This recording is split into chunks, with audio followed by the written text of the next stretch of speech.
August আমাদের ৭৯তম স্বাধীনতা দিবস। তো প্রথমেই সকলকে জানাই আমাদের নিচে লেভেল ক্লাবের পক্ষ থেকে শুভেচ্ছা অভিনন্দন। আজ ৭৯তম স্বাধীনতা দিবসে আমরা গ্রামগঞ্জ সংলগ্ন অঞ্চলে তাল গাছ রোপণের কর্মসূচি গ্রহণ করেছি।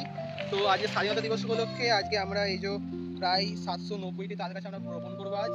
তো আমাদের কাছে সকলের কাছে অনুরোধ যে আপনারা সকলে এই গাছ বসান এবং এই গাছের পরিচর্যা করুন।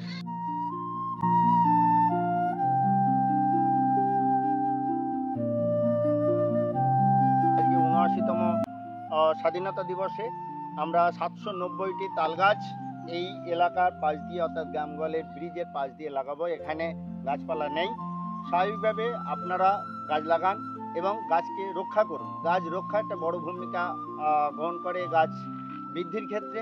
গাছ রক্ষা করুন, পরিবেশ নিয়মিত গাছ লাগানো এবং গাছ রক্ষণাবেক্ষণের সংকল্প নিন এবং পরিবেশকে সুস্থ রাখুন। নমস্কার।